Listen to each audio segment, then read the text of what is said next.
So welcome back to Study Chess with me.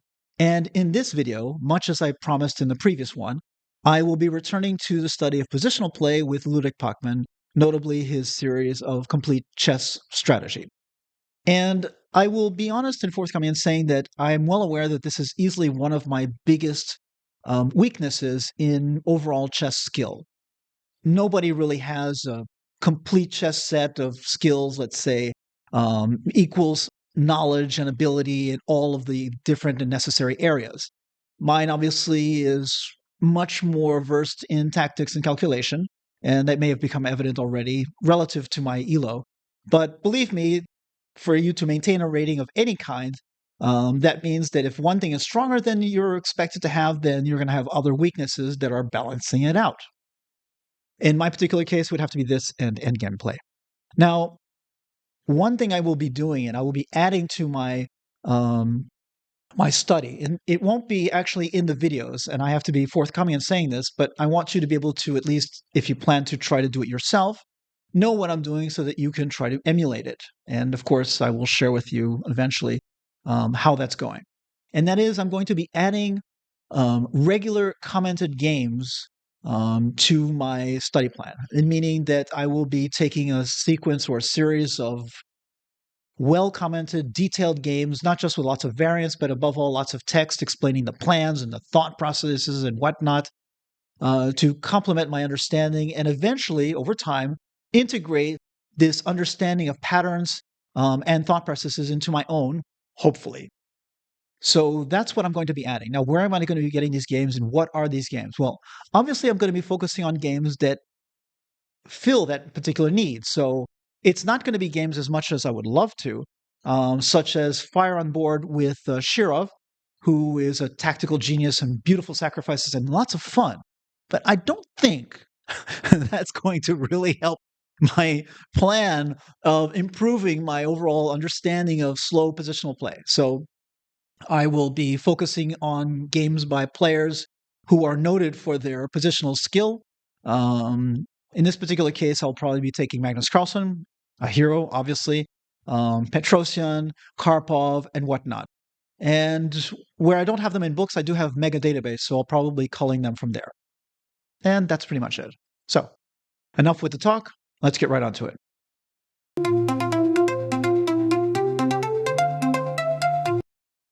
So this is a game between Laszlo Szabo, who is a prominent Hungarian grandmaster of the 40s and 50s, and his opponent is Fritz von Setters. No idea who he is. I'm going to guess a master of the time. And we're going to be continuing our study of the isolated pawn. So White will win this game. Doesn't matter. This is not a big spoiler. The point is to understand more about how to handle situations with the isolated pawn. Okay.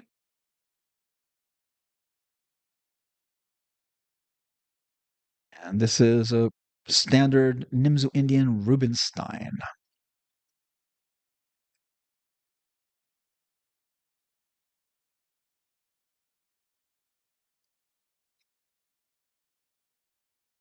B6. Okay, so he mentions there's a entry here saying book, so let me look it up.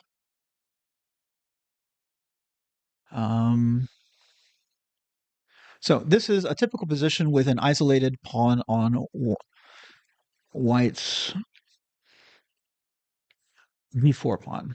Yeah, I'm sorry, it's because I've already mentioned this in the past, have to sort of translate the descriptive notation to algebraic for commentary. Plus, the chess base in which I have loaded the game is an algebraic and the book is not.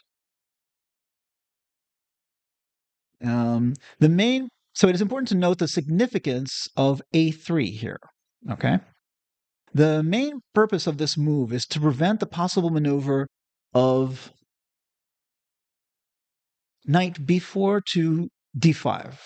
Okay, so here he's talking about this knight here, and the pawn here prevents the knight from coming to b4, and then, of course, rerouting itself to d5, where it'll have extra backup from the fellow knight on f6. Pretty standard maneuver, frankly.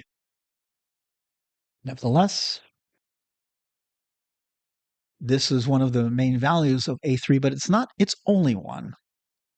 In addition to this, it also allows whites to play queen d3, and followed by maneuvers such as bishop g5,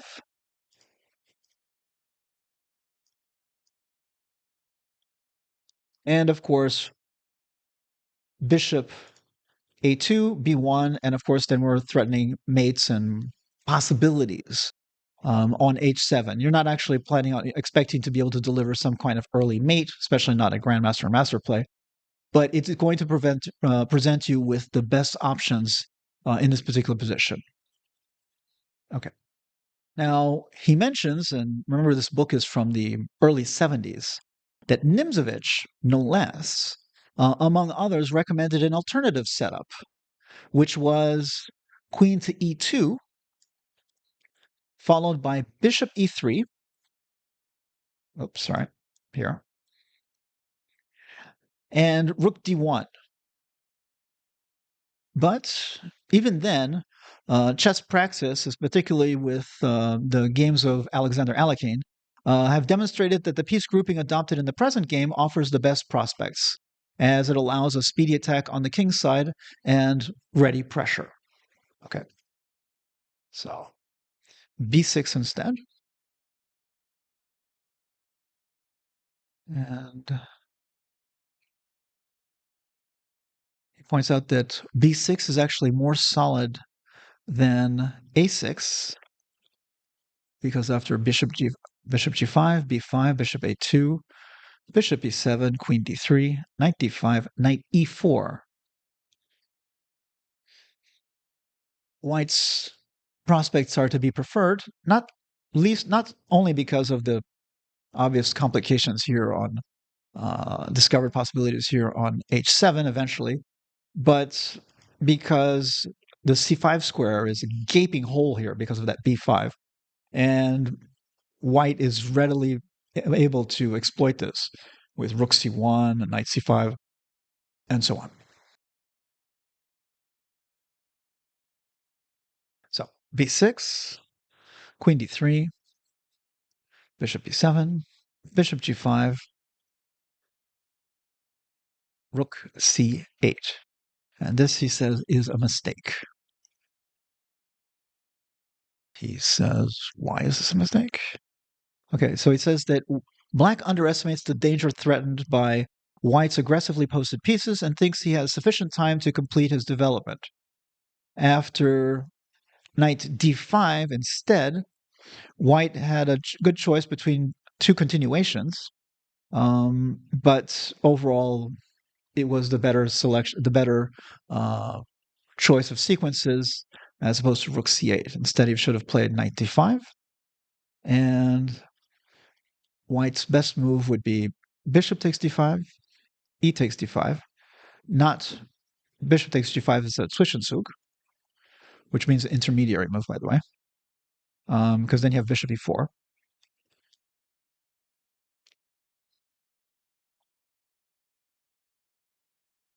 So pawn takes, bishop takes e7, knight takes e7, knight g5, of course, threatening mate on h7, knight g6, h4, and of course, the pawn cannot be captured by the knight because of the mate on h7. So h6, knight e6. So taking is forced.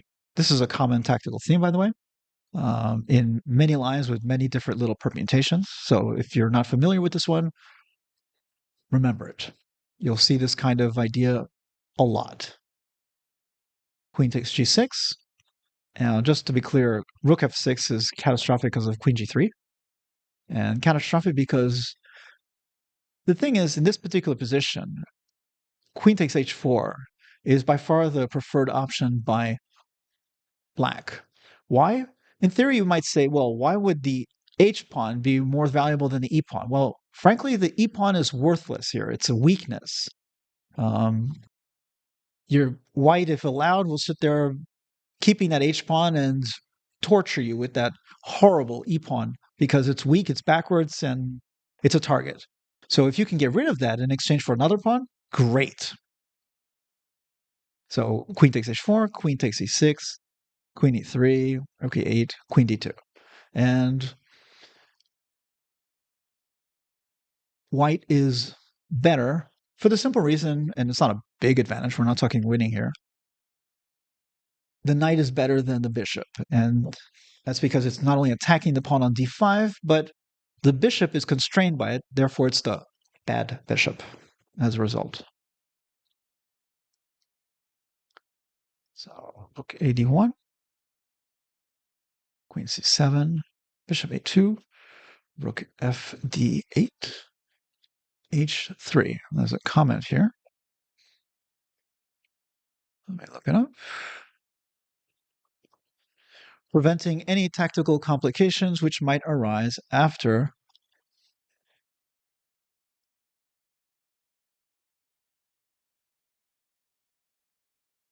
knight g4.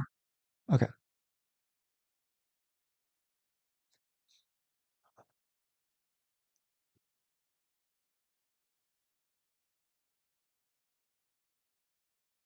Yeah, those can be nasty.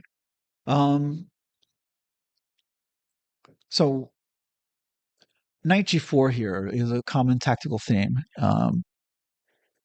It's one I've employed myself in games, and will come as no shock. And basically, it comes down to this. It doesn't seem like much of a threat. So I'm going to basically explain it. Let's suppose white plays some innocuous move. I'm just going to invent something here. It doesn't matter. Let's say b4. There's a thing to add a blank move here on chess.base, but I don't remember it and I don't want to spend a lot of time on this. Now, knight g4 becomes, let's just say, a problem. It's not an immediate fatal threat, but already here, black is threatening, believe it or not, rook takes d4. How is that possible? Well, the problem is that the knight here really can't do anything. Or even knight takes d4. Because if the knight takes away, suddenly you've lost your protection against h2, queen takes h2, and oh my goodness, you are looking at a headache. So the knight g4, which seems to threaten nothing, really is threatening quite a lot. Now, it's not necessarily immediately fatal. I haven't gone through the variations, and I don't think Pachman has either. But it's something that you can prevent prophylactically just by playing h3, and then you don't have that headache to worry about at all.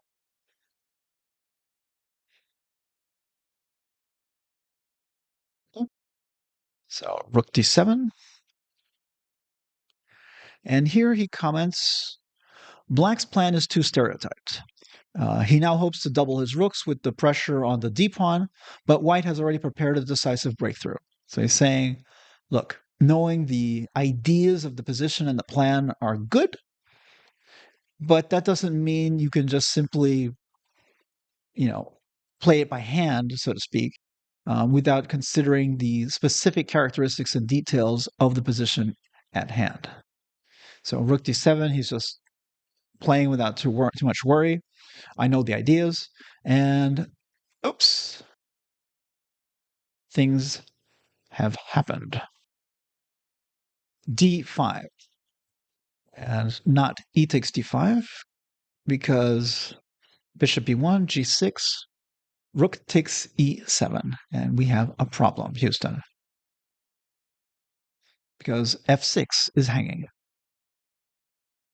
Regardless of what piece it takes, suddenly this knight is hanging and you're going to lose material.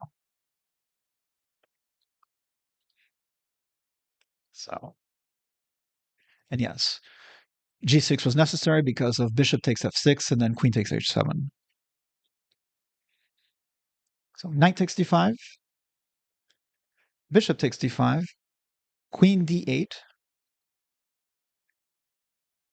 and here white plays queen e4, which is less precise.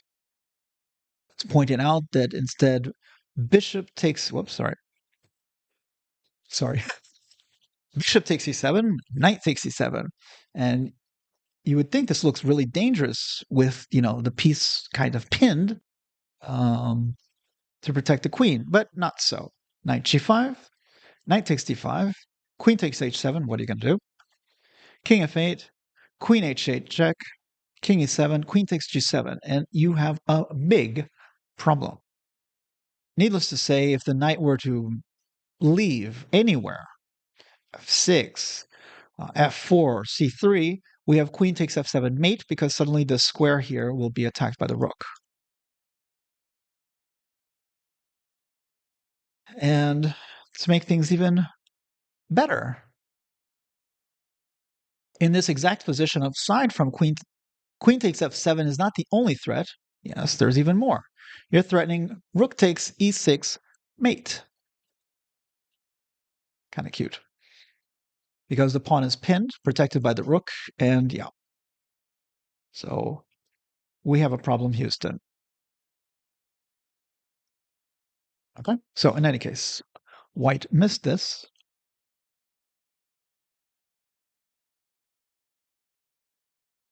He takes d5, knight takes d5, bishop takes g5, knight takes g5, and not queen takes g5, which would be losing because of queen e8 and mate. So g6, queen h4, again threatening mate.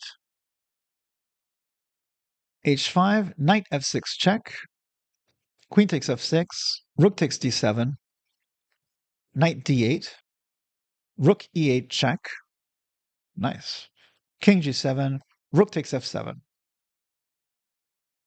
And black will lose his queen because the black resigned, but black's possible continuation would be knight takes f7, and then we have knight e6 winning the queen because the king is forced to leave the protection, or the queen is forced to sacrifice herself on the knight. Regardless, the queen is lost.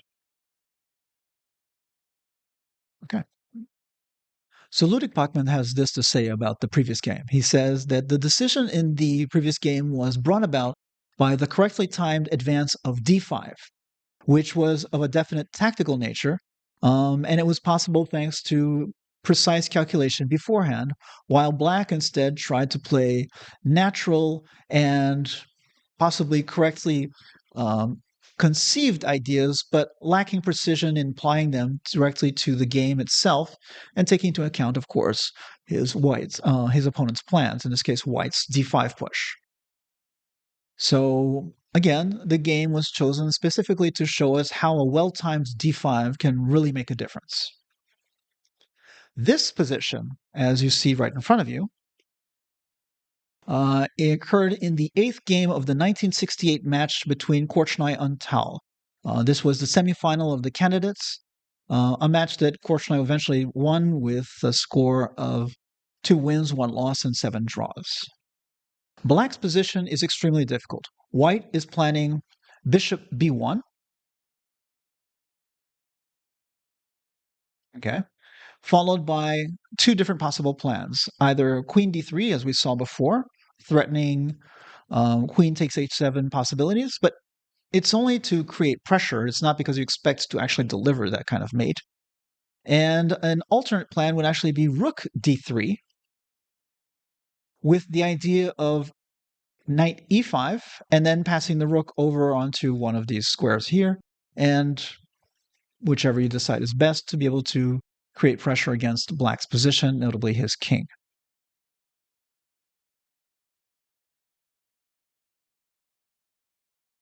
On a small side note, very small, Korchnoi was known to have a really good score against Mikhail Tal. I mean, really good. There were lots of players, particularly in the 60s and obviously the late 50s, who took a pummeling from the enormous tactical acumen and creative genius that was Mikhail Tal. But Korchnoi was not one of them.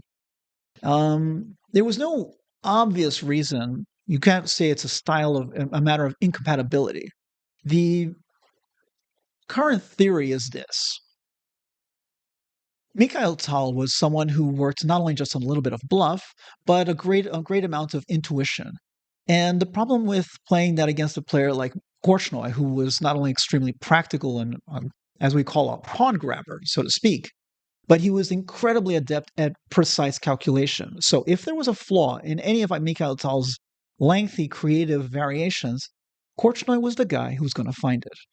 And he punished Tal a lot with that precision of his calculation. No surprise, since Korchnoi was probably the greatest player never to become world champion. But that's another discussion altogether. Let's get on. So, G6. And this is already to avoid all kinds of attacks against his H-pawn. Just cutting it short. You want to play Bishop B1? Be my guest. There's nothing happening there. Bishop C4, exclamation point. And he points out that the idea is to prepare bishop takes e6, queen f takes e6, queen takes e6, king g7, d5. And this is absolutely fatal because, for example, knight takes d5, rook takes d5, bishop takes g5, rook d7. Aha. Rook e7, rook takes d8, rook takes e6, rook d7, check again. Rook e7, rook takes e7, bishop takes, rook takes b7. Thank you very much. And white has emerged with a monster position and a pawn. Yes, it's just a pawn, but we're talking a rook on the 7th. Whereas black's rook, yeah, he doesn't look quite as good on a8, does he? So, knight d5. This is in any case his idea. This is not actually what happened. So bishop c4, knight d5. Bishop takes d5, bishop takes g5, bishop e4, bishop f6, and knight e5. And he points out, sorry, what move is this? 18. Okay, he points out that if white had instead chosen to try to play d5 immediately, we've seen it works many times. E takes d5, knight takes d5, bishop g7 is fine. Okay. So knight e5, rook c8, and of course you can't take the knight with the bishop with the knight because of course you'll just lose a piece. Rook c8, knight takes c6, and this was actually a mistake. Here, white could have played instead queen f3, and you can see we're threatening all kinds of nasty things, potentially on f6, f7 if the bishop was to move away, and of course on c6. So c6, of course, is being attacked 3 times, so that's an immediate problem. If the bishop, of course, is to move away, then we have problems on f7.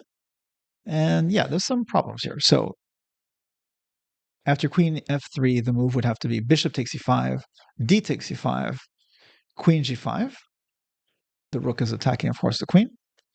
Queen f6, queen takes, e takes, knight a5, rook d7. And here, white would have a clear advantage. Not only has the rook penetrated to the 7th, but there are even problems on the back rank indirectly because, sure, right now there's no immediate threat, but if the rooks disappear, there's a mate hanging there somewhere because of that pawn on f6, which is also restricting the king from rejoining the battle. Regardless, he played bishop takes c6, and the position was very balanced as a result. They eventually drew, although it was a back-and-forth game, in 41 moves. However, in both of these games, white had sufficient control over d5 when he advanced his pawn. And this advance may often involve the sacrifice of a pawn justified by the increased activity of the minor pieces and the opening of the E file, or king file, as it says here. And he has another example to illustrate this idea. So we have here a position from Kotov versus Novotelnov in the 1947 Chigarin Memorial, played in Moscow. And in this particular position, there are equal chances to both sides, with a weakness on white's d pawn, of course, the isolated pawn, balanced out by the weakness of black's h pawn, the one that has mysteriously appeared on h5. So obviously it's a standing weakness and is a problem that black is going to have to contend with. Why this game? Well, the problem here is that black commits an instructive error with his next move, because while the position is balanced as it stands, he removes a piece which is controlling that vital blockading square of d5. So right now he has very good control over d5, and he's done a great job of preventing white from exercising or leveraging any possible d5 pushes of his own. But instead, he decides to play knight e8, a mistake, and an instructive one. Knight c2, knight d6, compounding that mistake. And of course, white now takes advantage by playing d5. He allowed it, and white is more than happy to take advantage. E takes d5, bishop takes g7, exclamation point. And he points out that knight takes d5 would have been a mistake because of knight e4 check, a nice little surprise. And rook takes e4, bishop takes d5. That's simple. And likewise, if you were to reinforce that knight with pawn takes e4, then your bishop on e5 is hanging. A nice little tactical trick. But regardless, Kotov did not fall for it. He played bishop takes g7, king takes g7, knight d4. And again, he points out, well, Pachman points out, that knight takes d5 would not be possible because of knight c4. And then there are some serious problems. You have, of course, b2 that is hanging, and a bunch of other little nasty problems.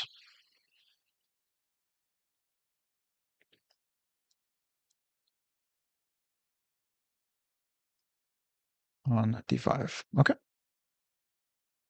Hard to argue with that.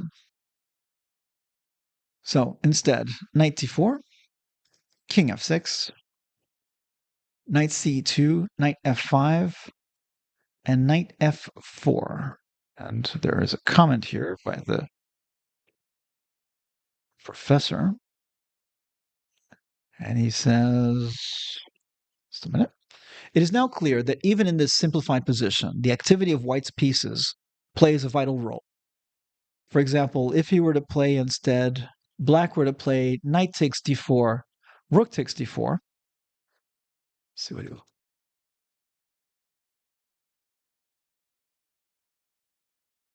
Black's pawn on h5 is going to be in big trouble, as well as his three isolated pawns littered all over the place, notably, not a very enviable structure.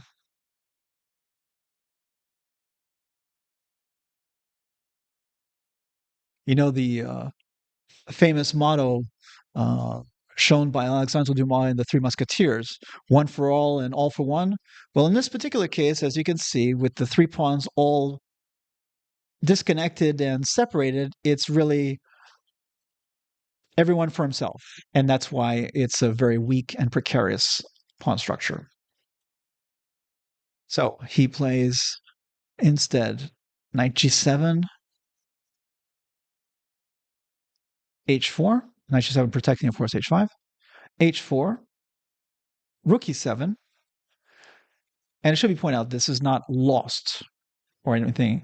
It's simply difficult. And difficult is enough for humans to lose.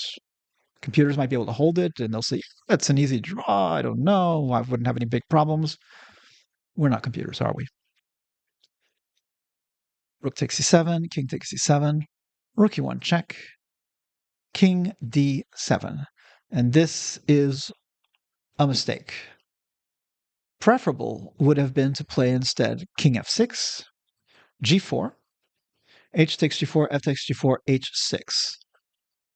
Now, king d7, of course, isn't losing per se, but it's still compounding White's problems, mostly because he's leaving these pawns like h5 and whatnot to their fate. You really want that king around.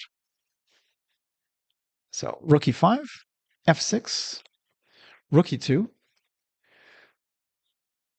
There was a time when I thought these moves like rook e5, f6, and coming back was a waste of time and a weakness. But really, it's like this. I mean, that much my thought process has matured. It comes down to no one's going to win this with some quick tactic or whatever. So that's not what's going on. You don't have to worry about super precise calculation in the sense that you're missing some obvious thing. Of course, you have to calculate, but that's not the overriding problem here. The problem here is that little by little, these little moves, f6 and whatnot, create weaknesses in Black's camp. You'll notice now that, guess what? After this move, we have a big gaping hole here. Not a pleasant hole, a wonderfully inviting one. And this is part of the problems that Black has created by these little moves. So, on the one hand, it might look like White hasn't accomplished anything, but actually he has. And as Steinitz used to at first taught, he was the first one who really promoted this idea of accumulating little advantages and microscopic, um, you know, boons to your position. And that is that every little bit adds up. And pretty soon that all those little micro edges that you've accumulated turn into a tsunami of problems for your opponent. So rook c8, d2, a6, knight d e2, king e7. And it has to be pointed out that a move like rook c5, trying to add on the protection to d5, fails to knight c3. And of course, if king d6, oops, you won't be able to hold it for much longer. So the pawn, therefore, after rook c5 would be lost. King e7, knight c3, and here Black makes a mistake. He plays d4, rook takes d4, knight f5, etc. Rook b4, b5, and this was a potentially catastrophic mistake by Kotov, but it wasn't actually punished. Okay, so let's go back. He says d4 is a big mistake. And yeah, I can get behind that. There's really no advantage to d4 that I can see. If the pawn is condemned, of course, you might well play it if you think it's going to give you any kind of advantage or tempo or what have you. But capturing on d5 or d4, it's not going to make any big difference. My rook on d4 isn't worse. And knight f5 attacking it isn't changing anything either.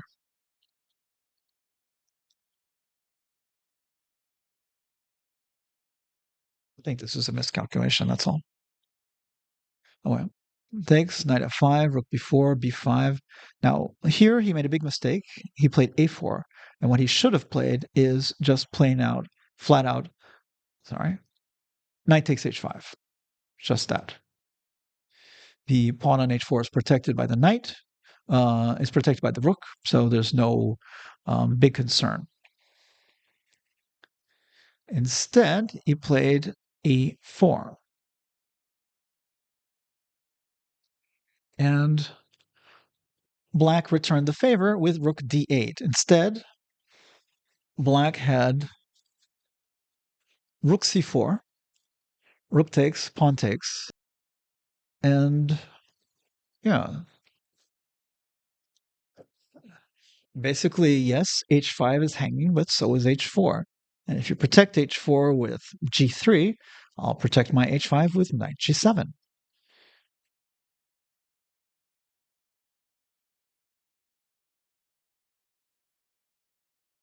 Okay.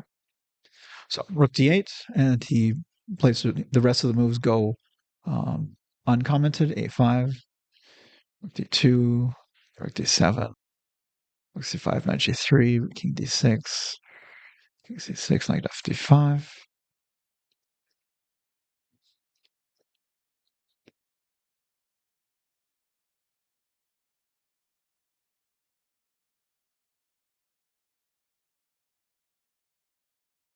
And black resigned. Okay. So in this game, we have the two former world champions, Tigran Petrosian and Spassky, who had just swapped world championship titles in the previous 2 years. Spassky having wrested the title from Tigran Petrosian in '69, and he is now the champion until '72, when he's going to cede it to Bobby Fischer.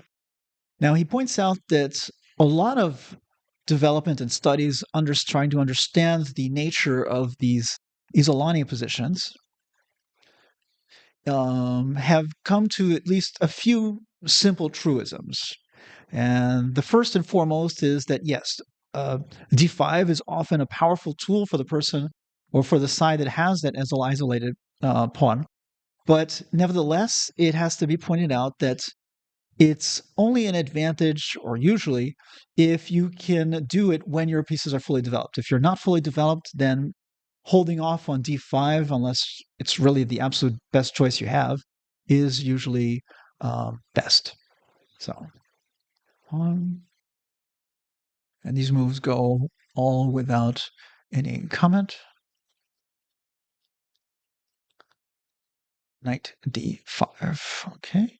And white continued queen e4.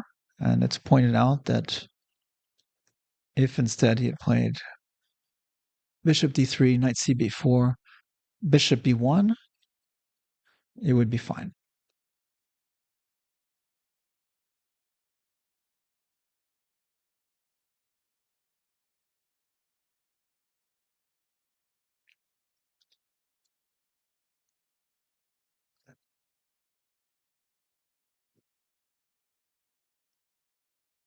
So knight cb4.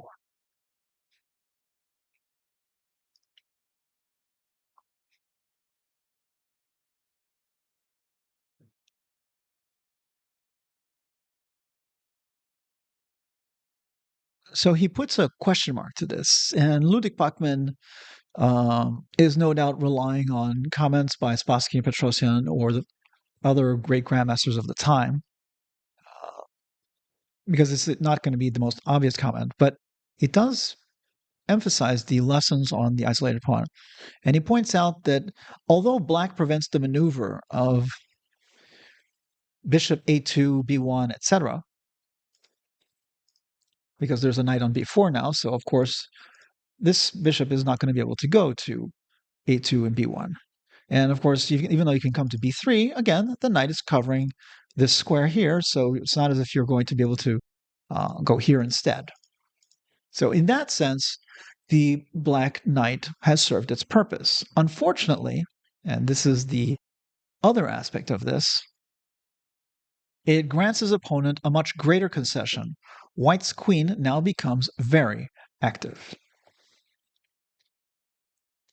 So, knight king 5, rook a7. And he points out that although this rook a7 seems like a very unnatural move, can't argue with that, black was already in difficulties because of white's centralized queen.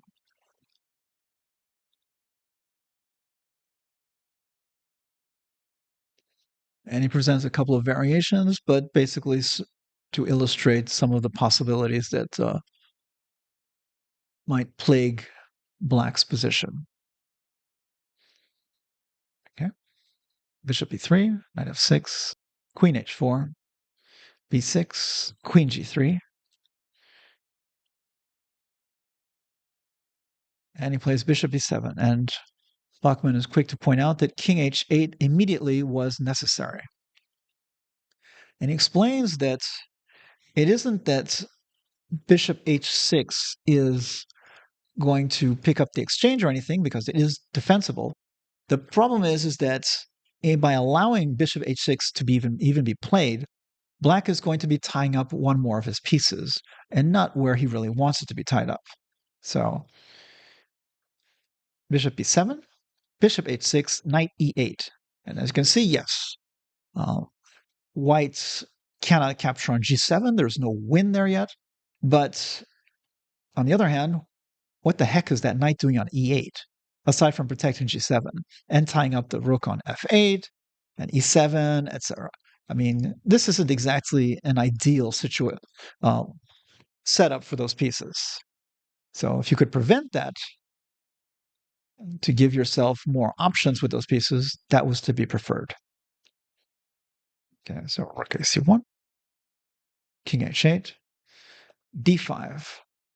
And now he is taking advantage tactically of the position so that the bishop is actually not capturable. And he explains that it's not because if you were to take, then pawn takes e6 is catastrophic.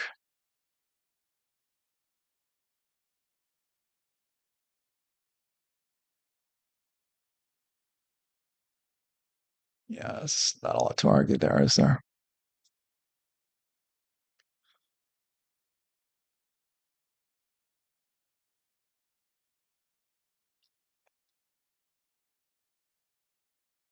Okay.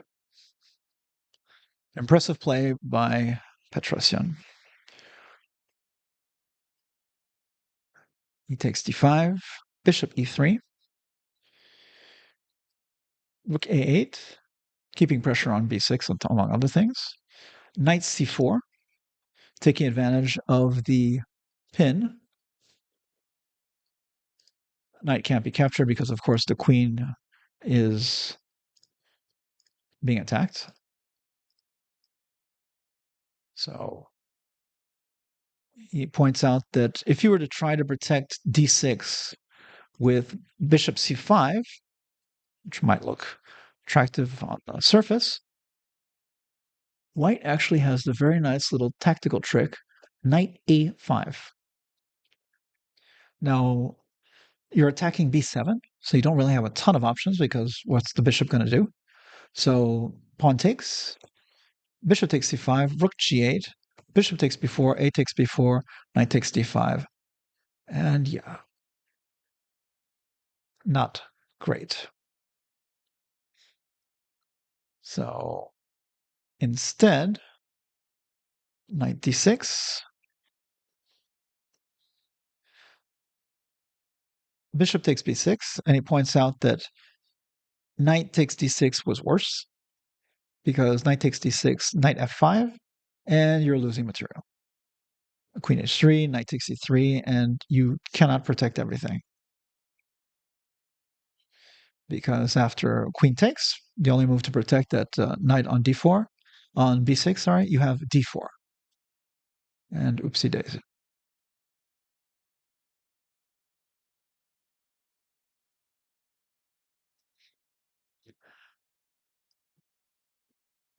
Bishop takes b6, queen b8, knight a5, knight f5,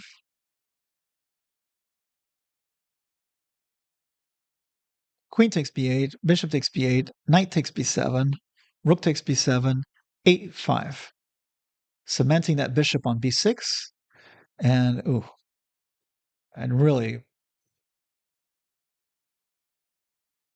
putting out a vice on that position that's just horrible to look at. So bishop g5, rook b1, d4, knight d5.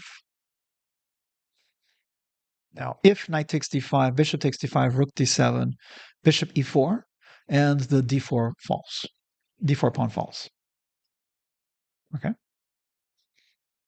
So instead, after knight d5, knight c6.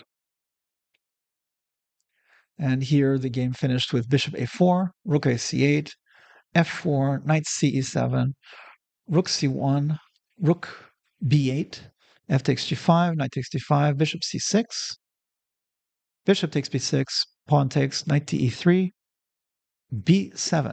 Very nice. Rook takes d1, g6, g4, knight g7, rook d4, knight e6, rook d7. And black resigned.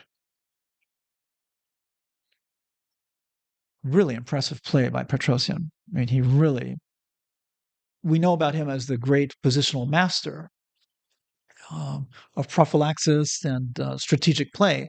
But as we can see here, he managed all of the tactics with exceptional precision, allowing him to maximize all of the possibilities that his positional play offered.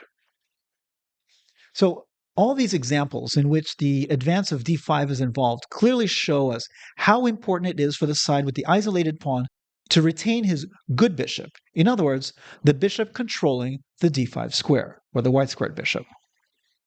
Without this bishop, the pawn usually becomes a permanent weakness. And he will illustrate this with a game that we will go for in the next session. So thank you for joining me, and I hope to see you in our next study of Ludek Pachman's pawn play, and more specifically, the isolated pawn. Take it easy.